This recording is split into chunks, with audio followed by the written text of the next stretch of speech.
제가 설교할 때마다 요한 1서를 하기 시작했는데 이제 3장 하고 있어요. 한 반년 이상 지나간 것 같은데 이 시간 본문 앞에 2절과 3절을 보시면 우리 성도들이 장차 예수 그리스도께서 다시 오실 때에 어떠한 모습으로 변화할 것인가를 시사해주고 있죠. 정확히 어떤 것인지는 설명하고 있지 않지만 분명한 것은 그가 나타나시면 우리가 그와 같을 줄 아는 것은 그의 참모습 그대로 볼 것이기 때문이니라고 말씀하고 있다는 것입니다. 그와 같을 줄 안다는 것은 여러분 어떤 의미일까요? 예수님께서 부활하신 후에 제자들에게 보여주셨던 그 부활체와 같은 몸을, 그 모습을 우리가 입게 될 것이다 라는 말씀입니다. 그리고 육체뿐만이 아니라 예수 그리스도와 함께 영광스러운 존재로 우리의 본질이 다시 회복될 것을 말씀하시는 것이죠. 그리고 그때에는 이제 완전해지는 거예요. 비록 우리가 이 땅에 사는 동안에는 괴로움도 많고 또 질병도 사고도 지금 우리 가운데도 지금 아프신 분들이 많잖아요. 또 원치 않는 큰 병에 걸리신 분도 계시고 또 슬픔도 많죠. 배신도 당하고 속임도 당하고 여러 가지 가족들에게 버림도 당하고 너무나 많은 그런 아픔들이 우리에게 있습니다. 그런 아픔들을 우리가 다 안고 살아가고 있지만 예수님께서 다시 오시는 그날에는 그 모든 괴로움과 눈물들이 씻겨질 것이다. 그리고 주님과 같은 형상으로 변화하여서 우리 주님과 함께 영원히 영광 속에 살아가게 될 것이다 라는 것을 성경은 우리에게 약속해 주고 계십니다. 그때가 되면 이 지긋지긋한 코로나도 있을까요? 없을까요? 없겠죠. 하나님의 나라에는 질병이 없습니다.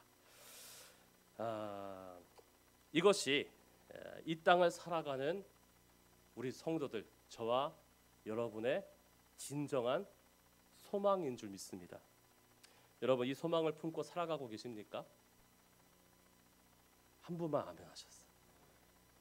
여기 한 60-70명 되시는데 한 분 아멘 하시고 나머지 예수님께서 문둥병자를 고쳐주셨는데 가다가 한 사람이 딱 그 고침받는 거 알고 와서 한 사람만 딱 이에 감사를 했잖아요. 예수님 그때 뭐라 그랬어요? 아홉은 어디 있느냐? 아멘을 한 분밖에 안 하셔서 다시 여러분 이 소망을 품고 살아가고 계십니까? 좋습니다. 예수님도 기뻐하실 것 같아요. 그런데 역시 혹시 여러분 이 소망을 품고는 살아가는데 이 소망을 혹시 내 나름대로 자기 나름대로 이렇게 재해석을 해서 품고 살아가고 계시진 않는지 우리가 한번 점검을 해봐야 되지 않을까 싶습니다. 어떤 집사님이요, 어떤 부자였는데 이 집사님이 주님의 부르심을 받았어요. 그래서 천국에 갔습니다. 죽었다는 얘기죠. 그런데 이제 이 부자 집사님이 이 세상에서 누리는 게 너무 많으니까 이것을 두고 가기가 너무 아까운 거예요. 그래서 주님께 간절하게 부탁을 했어요. 주님, 너무너무 이것이 아깝고 정말 이렇게 그냥 두고 가기엔 너무 제가 발걸음이 떨어지질 않는데 한 가지만 꼭 갖고 가면 어떻게 안 되겠습니까? 주님이 하도 그러니까 좋다. 그러면 한 가지만 갖고 와라. 이 부자 집사님이 고민을 했어요. 내가 무엇을 갖고 가야 이 아쉬움이 좀 덜 남을까? 이렇게 많은데 이 중에 뭘 갖고 가야 아쉬움이 덜 남을까? 고민하다가 여러분 같으면 뭘 가지고 갈 것 같아요?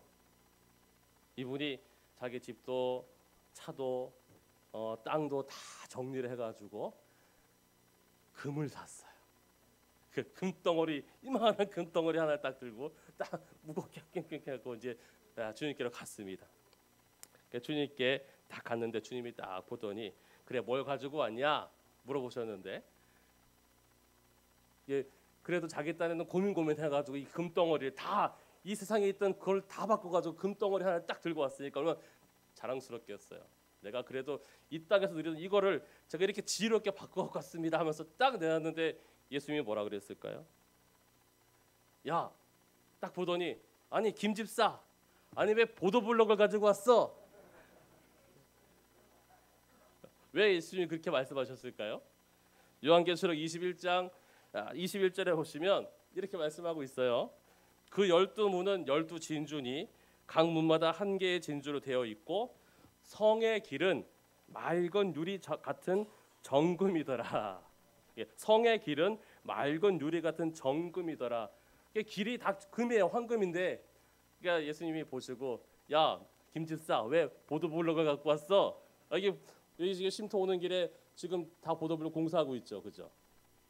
여러분 정말 되게 중요하고야 하면서 이 보도블록 한 개 갖고 오면은 여러분 어떻게 하겠어요? 웃지 않겠어요?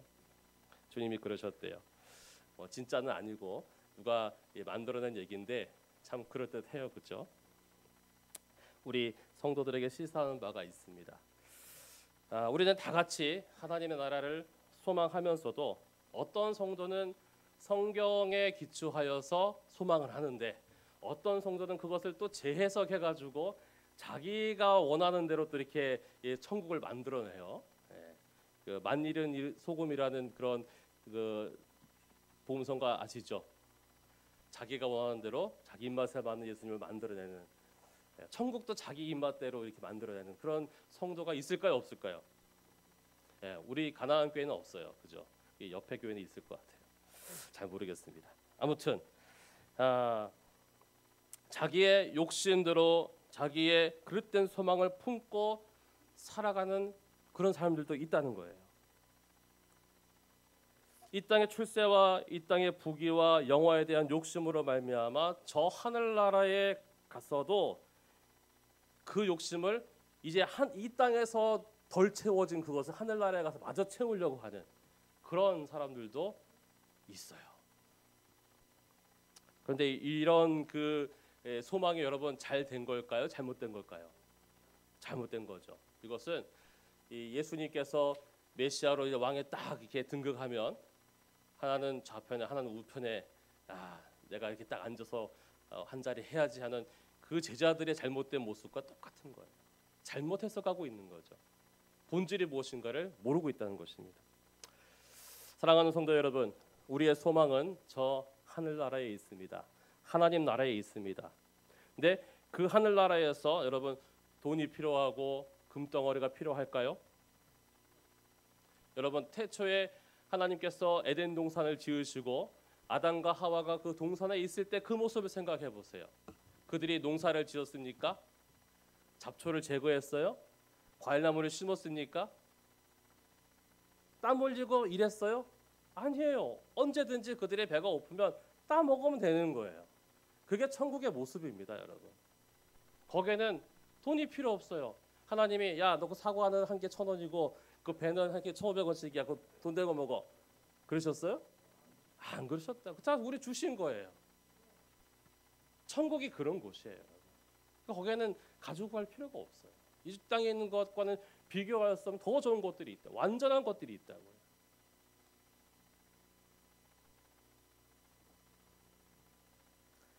거기서 필요한 것은 우리가 하나님의 그 영화로움에 우리가 동참하여서 하나님과 함께 기뻐하고 즐거워하여서 영원토록 하나님을 찬양하고 높이며 살아가는 것이에요. 그것이 우리에게 필요한 거죠. 그곳에서 필요한 것입니다. 글쎄요, 그 모습이 정확히 어떤 것인지는 잘 몰라도 적어도 이 땅의 가치로 우리의 욕심을 채우려는 그런 어리석은 생각과는 전혀 다른 모습이다라는 것은 분명하게 말씀드릴 수 있습니다. 아무튼 우리 성도들은 2절에서 말씀하시는 것처럼 그런 소망을 품고 살아가는 그런 사람들인 줄 믿습니다. 그런데 요한서도는 그런 소망을 품고 살아가는 성도들마다 이 땅의 삶이 또한 어떠해야 한다는 것을 말씀하고 있어요. 우리가 그냥 소망은 거기다 품고 있는데 이 땅의 삶을 살아갈 때는 그냥 이 땅의 가치에 따라서 이 땅의 법에 따라서 그냥 규칙에 따라서 사람들의 관습에 따라서 그냥 똑같이 살아가야 되느냐? 그렇지 않더라 하는 것을 또 말씀하고 있다는 것이죠. 우리 3절을 다 같이 한번 읽어보겠습니다. 3절 시작. 주를 향하여 이 소망을 가진 자마다 그의 깨끗하심과 같이 자기를 깨끗하게 하느니라. 아멘. 자, 어떻게 살아가야 한다고 말씀하고 있습니까? 깨끗하게 해야 된다라는 거죠. 깨끗하게. 저 하늘의 소망을 두고 살아가는 이 성도들은 이 땅에 살아가는 동안에 깨끗하게, 자기를 깨끗하게 해서 살아가야 된다라고 말씀하고 있다는 것입니다. 여러분, 날마다 여러분 깨끗하게 살아가고 계십니까? 아주 솔직해서 좋아요. 제게 물어봐도 그런 것 같아요. 여러분, 마음도 깨끗하게, 몸도 깨끗하게. 이제 여름이 이제 봄이 되고 이제 날씨가 따뜻해지는데 위생에도 좀 관리 좀 하시고 좀 자주 씻으시고 매일매일 씻으세요. 물세 안 받잖아요. 저기 밖에 가면은 좀 사우나는 얼마나 하시씩 하죠? 10,000원씩 합니까? 8,000원씩 합니까? 8,000원 반만 내라 그러지도 않잖아요. 예. 마음대로 쓰시라고. 예. 항상 그렇게 열려 있으니까 여러분 좀 자주 씻으시고 자기 스스로 좀 몸도 깨끗하게 하시고 몸을 깨끗해야 또 정신도 깨끗해져요. 깨끗하게 하시길 바랍니다. 예, 아무튼 그런데 몸만 깨끗하게 해서는 안 돼요, 여러분. 성경에 말씀하신 깨끗하게라는 것은 좀 다른 의미예요. 우리는 예수님의 깨끗하심을 생각을 해봐야 돼요. 이 성경에서 깨끗하게 우리 자기를 깨끗하게 하라 그랬는데 그렇게 하기 위해서는 우리 예수님의 깨끗하심을 좀 생각해봐야 된다는 거죠. 예수님은 머리 둘 곳조차 없으셨던 분이셨잖아요. 성경 그렇게 우리가 말씀해 줍니다. 편히 쉴 집도 없으셨어요. 여러분 그냥 그렇게 머리 둘 곳도 없는데 날마다 막 그렇게 외모를 치장하시고 막 그러셨을까요? 화려한 옷을 입고 채색 옷을 입고 다니셨을까요? 생각을 해보세요. 오늘 우리 오구역에서는 잠깐 설교 중에 오구역 구역 예배 드릴 때 말씀을 드렸지만 그 당시에 사람들의 모습을 생각해 보시면 돼요. 여러분 그 당시에 로마 제국의 식민지에 있었던 유대인들의 일반 서민들의 모습이 어땠을까요? 우리 정도 수준이 됐을까요? 새끼 밥 챙겨 먹고 씻고 싶으면 씻을 수 있고 아니에요, 여러분. 생각을 해보세요. 단벌인데 겉옷 하나 속옷 하나가 다예요. 그리고 겉옷은 낮에는 옷이 되지만 밤에는 이불이 돼요. 그거마저 뺏기면 정말 서러워서 못 사는 그런 수준의 사람들이었어요. 먹을 것을 늘 새롭게 구하고 다녀야 됐어요. 그래서 예수님께서 기도를 가르쳐 주셨잖아요. 일용할 양식을 주옵시고. 양식이 있는데 뭐 양식을 구하라 그래요. 일용할 양식이 없으니까 양식을 하나님께 구하라고 하죠. 그러니까 여러분 그 베세다 광야에 예수님 말씀을 들으러 왔던 남자 어른만 5,000명 이래저래 다 하면은 25,000명 30,000명이 모였는데 그 밥 먹을 것이 없었잖아요. 그 사람들이 자기 도시락 못 사 갖고 왔잖아요. 그게 그 사람들의 삶이에요. 그러면은 예수님은 삐까뻔쩍한 그런 뭐 이렇게 양복을 입고 다니셨을까요? 똑같았어요. 제자들하고 똑같이 다니시면서 똑같은 서민들의 모습을 갖고 계셨다. 외적으로 보면 볼품이 없으신 거예요. 발에는 먼지가 묻어 계시고 옷에도 먼지가 묻어 있고 그렇지 않았겠습니까?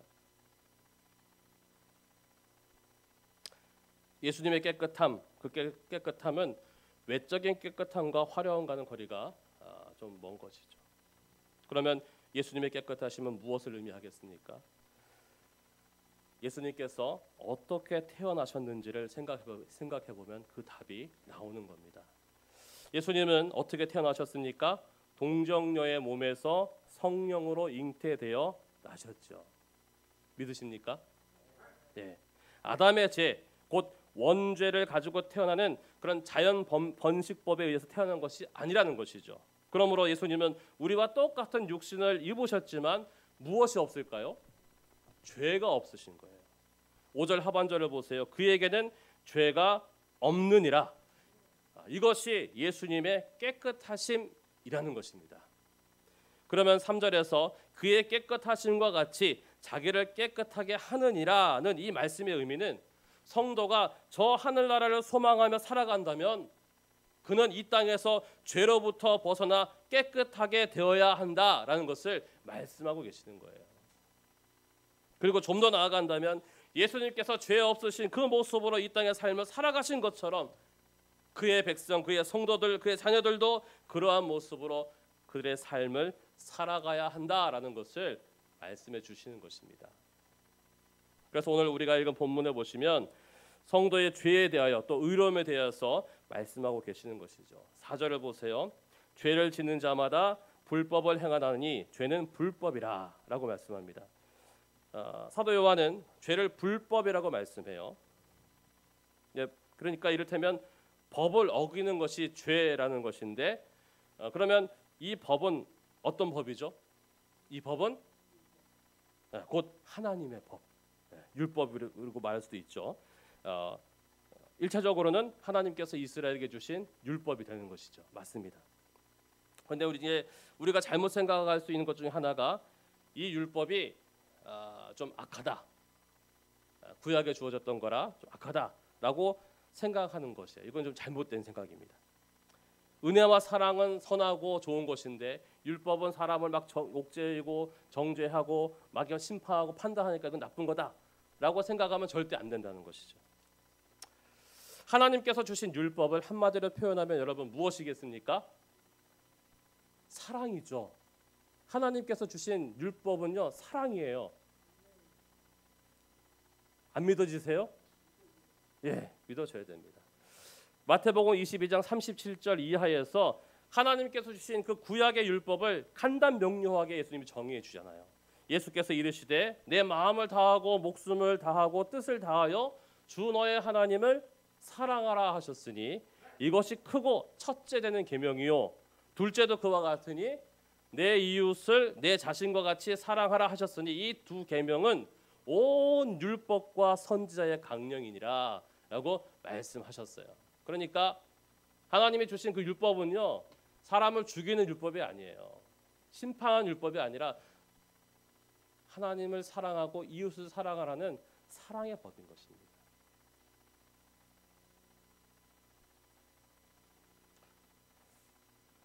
그런데 그것이 나쁘게 이 이미지 메이킹이 된 것은요, 이스라엘 백성들의 연약함 때문에 그래요. 그들의 연약함과 그들의 죄악 때문에 인해서 그 하나님께서 주신 율법의 정신이 변질되었어요. 그러니까 가운데 사랑의 정신은 빠져버리고 법만 딱 남으니까, 문자만 남으니까 어떻게 돼요? 사람을 다 칼같이 자로 재면서 정죄하고 심판하고 다 그렇게 만들어 버리는 거예요. 잘못된 거죠. 그래서 예수님이 그것을 고쳐가지고 온전케 하시려고, 율법을 온전케 하시려고 이 땅에 오신 거예요. 안 믿어지시는 것 같아요. 아무도 아멘을 안 해서 넘어가겠습니다. 자,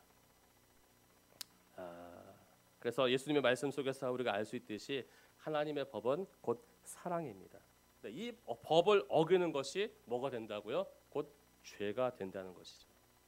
그리고 그러한 모습은 하나님을 향하여 대적하고 또 하나님을 반역하는 것으로 나타나게 됩니다. 사랑의 신 하나님을 알지 못하기 때문에 그 사랑의 법을 알지 못하고 지키지 못하는 거예요. 예수님은 이처럼 말씀하셨습니다. 너희가 나를 사랑하면 나의 계명을 지키리라. 또 이렇게 말씀하셨어요. 내가 아버지의 계명을 지켜 그의 사랑 안에 거하는 것 같이 너희도 내 계명을 지키면 내 사랑 안에 거하리라. 성경에서 말씀하시는 죄는 우리가 흔히 이제 생각하는 어떤 윤리적인 죄, 도덕적인 죄, 그런 것을 의미하는 것이 아니에요. 본질적인 것이 그것이 아니라는 것입니다. 성경에 말씀하시는 죄는 하나님의 뜻에서 벗어난 것. 우리가 보통 죄 그러면 하마르티아 그래서 관역에서 벗어났다는 의미를 갖고 있잖아요. 하나님의 뜻이 이 관역이라면 거기서 벗어난 것, 하나님의 뜻에서 벗어난 것, 그것이 죄라는 거예요. 하나님을 알지 못하고 하나님을 사랑하지 못하는 것, 하나님을 대적하는 것, 이것이 성경에서 우리에게 알려주시는 제일 첫 번째 죄예요. 1차적인 죄라는 겁니다. 이것은 곧 하나님과의 바른 관계가 깨어진 것, 단절된 것을 나타내는 것이고, 그리고 그것은 곧 사망이고 생명이 없는 것과 같다라고 성경 우리에게 알려주십니다. 그러므로 성경에 말씀하시는 죄는 하나님과의 바른 관계가 깨어진 상태로 죽어 있는 것과 같은 것입니다. 그러므로 올바른 윤리와 도덕적 삶을 그들이 살아갈 수 있을까요? 불가능하다는 것이죠. 그래서 겉으로 보이는 죄는 윤리 도덕의 부재와 관계되는 것으로 보이지만 사실은 그것은 결과물이지 그게 본질적인 게 아니라는 것입니다. 하나님을 알지 못하여 행하는 죄나 하나님과의 바른 관계가 깨어짐으로 행하는 죄는 다 같은 것이에요. 그런데 본문에서 이 사도 요한은 좀 우리에게 대단히 두려운 말씀을 전해주고 있습니다. 6절을 한번 보세요. 같이 한번 읽어보겠습니다. 6절 시작. 범죄하지 아니하나니 범죄하는 자마다 그를 보지도 못하였고 그를 알지도 못하였느니라. 아멘. 성경에 말씀하시는 죄에 여러분 어떤 등급이 있을까요? 1등급 죄, 2등급 죄, 3등급 죄가 있을까요? 있을까요? 없을까요?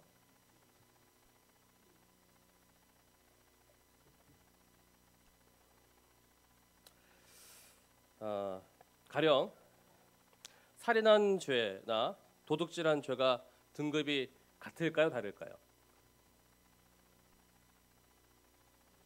같을까요? 다를까요? 살인한 거하고 도둑질한 거하고 등급이 같을까요? 다를까요? 달라요. 저도 모르겠어요. 세상 법정에서는 분명히 그런데 거기에 등급이 있어요. 그렇죠? 우리 딱 등급이라고 말하지 않지만 살인 죄하고 도둑질한 죄하고는 분명히 크기가 달라요. 그렇죠? 죄질이 다르단 말이에요. 그래서 살인죄는 도둑질한 죄보다 더 무겁게 형량을 줍니다. 그렇죠? 그런데 여러분 이제 생각을 해보세요. 예수님이 가르쳐 주신 그 법들을 생각해 보면 하나님 나라에서 살인 죄와 형제를 미워한 죄가 같아요, 달라요? 같아요, 달라요? 여러분 오늘 형제를 미워한 적 있어요, 없어요? 솔직하게 얘기해 보세요. 하나님 다 보고 계셔요. 저도 있어요. 여러분 오늘 살인 몇 명 하셨어요? 아이고, 여기 다 살인자만 앉아 계시네. 큰일 났네. 앞에도 있고. 예. 예수님께서 형제를 미워한 자마다 살인한 자다. 그 말씀하셨잖아요. 하나님 나라 법에서는 동급이에요. 살인한 자나 형제를 미워한 자나. 왜 그래요? 하나님 중심을 보시는 분이에요. 그 마음 중심에 살인의 동기, 이 미움을 보시기 때문에 이거나 이거나 똑같다. 여인을 보고 간음한 이 음욕을 품은 자는 이미 간음한 자 똑같다. 하나님 그렇게 보시는 거예요. 우상을 숭배한 죄나 안식일을 범한 죄나 하나님 앞에서는 다 마찬가지예요. 나는 우상 숭배 안 했는데요. 주일 안 지켰으면 똑같은 거예요. 우리가 생각할 때 사소해 보이는 죄도 하나님 앞에서는 동일하게 무거운 죄가 된다는 것을 기억해야 됩니다.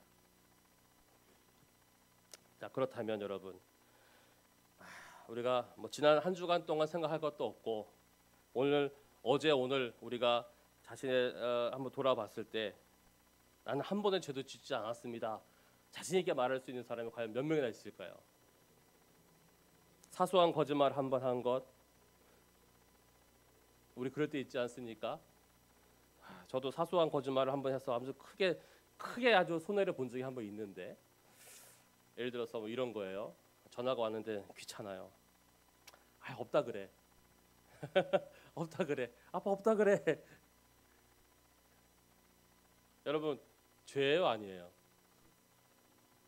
우리는 그냥 그때 그 순간을 모면하기 위해서 없다 그래 그럴 수 있지만 하나님은 그 다 죄로 여기시는 거예요. 그럼 아이가 그러죠. 아빠 없다 그러래요. 예. 다시 한번 물어보겠습니다. 어제 오늘 지난 한 주간 동안 나는 단 한 번도 죄를 짓지 않았습니다 라고 자신에게 말할 수 있는 분이 계십니까? 아무도 없을 것 같아요. 저도 많은 죄를 지었어요. 어젯밤에 잠이 안 오더라고요. 한 며칠 저도 이제 감기 때문에 아팠는데, 아프면서 이제 아프다 이상하게 온 감기는 이게 특별한 증상이 막 크진 않은데 힘이 없어요. 제가 원래 힘이 좀 이게 체력이 좋은 편인데 힘이 없어서 한 3, 4일 동안 할 것만 딱 하고 나머지 다 누워서 계속 했더니 어제는 이제 몸이 좀 회복되면서 잠이 안 오는 거예요. 하도 많이 누워 있어가지고. 그냥 이래저래 이제 생각이 드는데 이제 침대에 누워가지고 깜깜한 방에 앉아서 누워가지고 딱 있는데 은혜로운 생각이 나면 참 좋은데 예전에 제가 잘못했던 것들이 다 떠오르는 거예요. 하나씩 두 개씩 하나씩 두 개씩. 어제 밤새 하나님 죄송합니다. 하나님 잘못했습니다. 하나님은 내가 참 연약합니다. 나는 하나님을 참 불순종을 많이 했습니다. 하나님을 의지하지 못했습니다. 하나님 믿음 없음을 용서해 주십시오. 어제 밤새 그렇게 몸부림치다가 이제 좀 잠이 드나 했더니 아침에 이제 일어나라고 알람이 울리더라고요. 근데 이 체력이 제가 좋은 것 같아요. 어제 밤새 그러고 있는데 오늘 또 괜찮아요. 아무튼 우리가 죄가 없는 사람이 없어요. 그런데 이제 우리가 심각하게 봐야 돼요. 오늘 말씀이 분명히 죄와 그리스도 안에 있는 성도를 구별하고 있어요. 나눠놓고 있다는 거죠. 그 안에 있는 자마다 범죄하지 아니하나니 라고 말씀해요. 또 8절을 보면 죄를 짓는 자는 마귀에게 속하나니 마귀는 처음부터 범죄함이라 라고 단호하게 말씀하고 있어요. 죄를 짓는 자는 마귀에게 속한 것이고 죄를 짓지 아니하는 자는 예수님께 속하였다 라고 선을 딱 긋고 있는 거예요. 여러분 큰일 났습니다. 여러분 죄 안 지은 분 한 분도 안 계시잖아요. 저를 포함해서. 제가 다 우리 큰일 났습니다. 어떻게 하죠? 죄를 지은 사람은 본문에서 말씀하기를 예수님을 알지도 보지도 못한 사람이다. 마귀에게 속한 사람이다. 라고 그렇게 딱 말씀하고 있잖아요. 큰일 나버렸어요. 어떻게 해요? 여러분 예수님께 속한 예수님의 사람들이십니까? 죄를 지었다면서요. 근데 그럼 어떻게 해요? 죄를 지는 자마다 마귀에 속했다고 본문 말씀하고 있잖아요.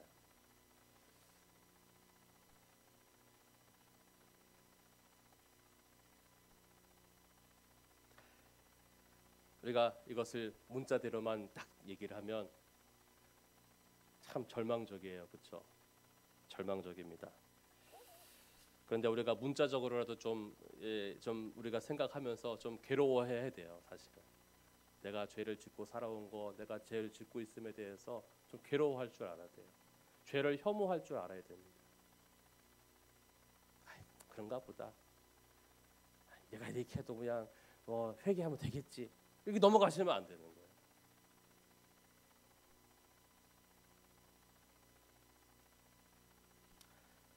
내가 이렇게 죄를 많이 짓고 있는데 그러면 나는 예수님과 관계가 없는 사람인가? 내가 아직 구원받지 못한 사람인가? 저는 그런 사람이 앞에서 이렇게 목사하면서 말씀을 전하고 있으니 이거 참 큰일이네. 저도 이제 생각을 해야 되는 거예요. 여러 가지 생각들로 우리의 마음을 무겁게 만들 수 있습니다. 여러분 이 말씀을 들을 때 어떤 생각을 하셨어요? 저와 같은 생각을 하셨습니까? 아니면 아무 생각 없이 듣고 계십니까? 9절을 보시면 같이 한번 읽어보겠습니다. 시작. 하나님께로부터 난 자마다 죄를 짓지 아니하나니 이는 하나님의 씨가 그의 속에 거함이요 그도 범죄하지 못하는 것은 하나님께로부터 났음이라. 아멘. 이렇게 분명히 말씀하고 있어요. 분명히 하나님께로부터 난 자는 죄를 짓지 아니한다라고 말씀하고 있습니다. 그런데 참으로 안타깝고 두려운 것은 우리 모두가 죄를 여전히 짓고 살아간다는 거예요. 그러면 이 말씀을 온전히 지킬 수 있는 사람이 과연 있겠는가? 우리 가나안 교회는 다 죄를 지었는데 옆에 저기 옆에 세동도 교회나 이런 데는 안 지었을까요? 똑같아요. 이 땅에 살며 살았던 또 살아가는 모든 사람들 중에 예수님을 제외하고는 단 한 사람도 없어요. 사실은. 그러면 본문에서 말씀하신 이 죄는 그럼 도대체 어떤 의미일까요? 본문은 이러한 불법에 대하여 죄에 대하여 말씀하는데 이 말씀들은 좀 여러 가지 해석들이 사실은 있어요.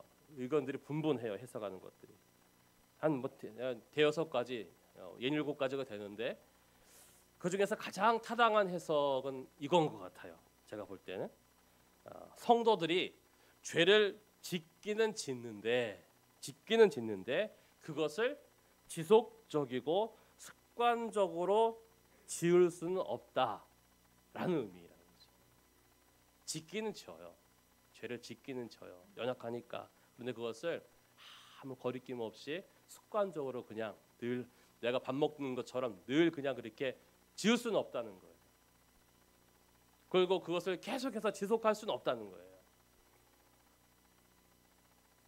이를테면 성도들도 아직 온전하지 않기 때문에 실수하고 범죄할 수는 있으나 넘어질 수는 있으나 그 안에 하나님의 씨가 거하기 때문에 죄에 빠져 살아가는 것은 아니라는 것입니다. 예. 본문에서 지적하고 있는 불법 즉 죄는 하나님과의 관계가 단절된 상태에서 영적으로 죽은 자와 같이 아무런 거리낌 없이 죄를 짓는 것을 의미하는 것이에요. 만약 우리 가운데 이와 같이 죄에 대하여 무감각하고 죄를 습관적으로 짓고 살아가는 사람이 혹시 있다면, 물론 없겠지만요.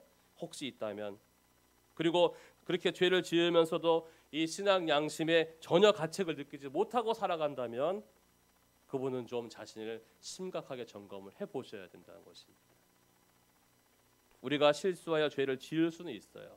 저도 짓고 여러분도 지어요. 우리 안에 하나님의 씨가 거하기 때문에 우리는 곧 그 죄에 대하여 민감하게 반응해요. 그러니까 우리가 길을 가다가 잘못해서 이렇게 삐끗했어요. 넘어지려고 그러면 우리 어떻게 해야 돼요? 반응해서 다시 균형을 잡아야 되잖아요. 우리가 실수할 수 있지만 우리 안에 하나님의 씨가 거하기 때문에 다시 일어난다는 거예요. 그런데 그렇지 못한 사람들은 그냥 거기서 넘어져서 주저앉아 있는 거예요. 우리가 죄에 대해서 민감하게 반응하기 때문에 거기에 대해서 내가 하나님 잘못했습니다라는 그런 회개하는 심령이 내 안에서 나오게 되어 있어요. 그래서 그 죄로 인해서 괴로워하고 죄가 미워지고 혐오스럽게 느껴지는 겁니다. 내가 하나님의 자녀로서 하나님의 백성으로서 이렇게 살면 안 되는데 하나님 내가 연약해서 자꾸만 죄를 짓고 있습니다. 하나님 어떻게 하면 좋습니까? 하나님 도와주십시오. 이러한 그 마음들이 반응들이 내 안에서 나온다는 거예요. 이런 것이 전혀 없다면 심각하다는 겁니다.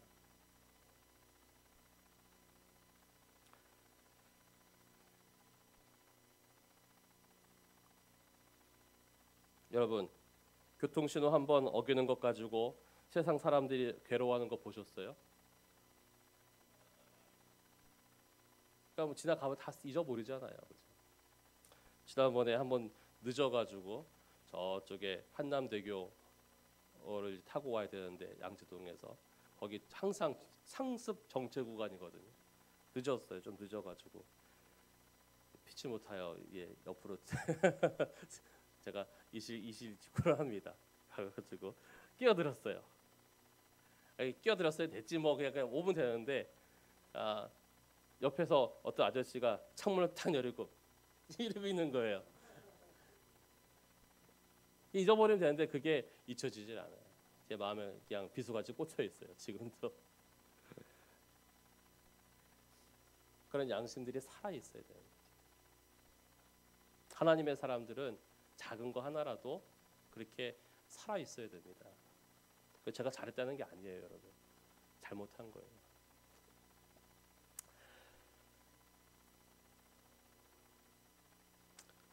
그 윤동주 시인이 이런 시구를 기록했잖아요. 잎새에 있는 바람에도 나는 어떻게 했다고요? 잎새에 있는 바람에도 나는 괴로워했다. 작은 거 하나에도 괴로워했다. 물론 이제 그런 의미는 아니지만 우리는 믿는 사람들은 하나님의 씨가 우리 안에 있는 우리 믿는 사람들은 작은 것 하나 내가 실수할 수 있지만 그거 하나 때문에 괴로워할 수 있는 그런 살아있는 양심이 있어야 된다는 것입니다. 그래야 다음에 그거 안 할 거 아니에요. 살아있지 않으면 다음에 또 당연히 해야 되는 줄 알고 또 할 거 아니에요. 그렇지 않습니까?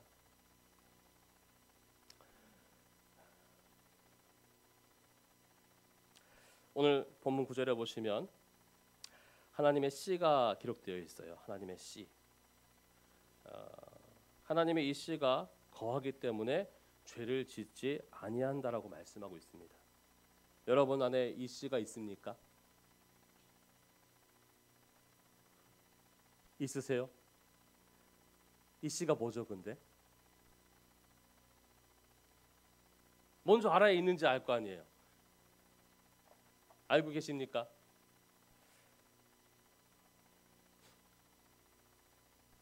하나님의 형상이라고 할 수 있어요. 하나님의 본성. 하나님께서 사람을 처음 창조하실 때 어떻게 지으셨어요? 하나님의 형상대로 하나님의 모양을 따라 사람을 창조하셨어요. 이는 눈, 코, 입이 있는 이 육체를 말하는 것이 아니에요. 하나님의 성품을 닮은 존재를 지으셨다는 거예요. 거룩하고 깨끗하고 다스릴 줄 알고 바르게 할 줄 알고 하나님과 교통하고 그 많은 것들을 하나님께서 그 하나님의 성품에 참여하도록 우리를 하나님의 성품을 닮은 존재로 지으셨어요. 그러므로 죄로 인하여서 깨어졌던 그 하나님의 본질적 형상, 처음에 받았던 그 형상이 이제는 죄로 인해 끊어졌잖아요. 깨져버렸잖아요. 완전히 다 변질이 됐단 말이에요. 그 하나님의 본질적 형상을 회복시켜 주시기 위해서 예수 그리스도를 이 땅에 보내주셨어요. 그리고 구속의 역사를 이루심으로 우리 안에 새롭게 그것을 나타내셨어요. 이것이 바로 하나님의 씨가 되는 것입니다. 여러분 안에 이것을 가지고 계십니까? 다시 한번 여쭤볼게요. 아멘 소리 너무 작은 것 같아요. 여러분 하나님의 이 씨를 가지고 계십니까? 네. 이 하나님의 씨는 죄를 반대하기 때문에 성도들이 죄 가운데 거하는 것을 허용하지 않고 끊임없이 죄를 드러내며 하나님의 자녀가 하나님의 백성이 거룩해지도록 촉구를 하는 거예요. 그러므로 비록 그리스도인들이 죄를 지을 수 있고 또 실제로 죄를 종종 짓고 있지만 넘어지기 때문에 연약하기 때문에 또 사단이 우리를 공격하고 방해하고 유혹하기 때문에 그럴 수 있지만 그럼에도 불구하고 그들이 무한정 죄 안에 머무를 수는 없다는 거예요. 왜요? 하나님의 씨가 그 안에 있기 때문에 그렇습니다. 그러므로 이 땅에서 주의 오심을 기다리며 그날에 있을 일들을 소망하며 살아가는 성도는 죄와 관련이 없는 의로운 삶, 즉 깨끗한 삶을 살아가야 하는 것이 맞습니다. 사랑하는 성도 여러분, 자신의 삶을 한번 주의 깊게 돌아보고 점검해 보시기를 바랍니다. 오늘 말씀에 비춰볼 때 과연 내가 그리스도 안에 있는 성도인가? 불법을 멀리하고 죄에 머물러 있지 않으려고 정말 발버둥 치고 있는가? 그것을 한번 점검해 보시기 바랍니다. 바라기는 저와 여러분 모두가 비록 연약하지만 그리스도 안에 있어서 죄를 멀리하고 죄에 대하여 민감하여 죄를 짓는 자리에서 떠나가는 그런 복된 성도가 되시기를 축원합니다. 시편 1편 1절이 이와 같은 모습을 너무나 잘 표현하고 있지 않습니까? 복 있는 사람은 악인들의 꾀를 따르지 아니하며 죄인들의 길에 서지 아니하며 오만한 자들의 자리에 앉지 아니하고, 이것이 복된 사람의 모습이라는 거죠. 이와 같이 죄악의 자리에 머물지 않고 함께하지 않는 이유가 무엇이라고요? 그것은 하나님의 씨가 그 안에 있어서 죄를 미워하기 때문에 그런 것입니다.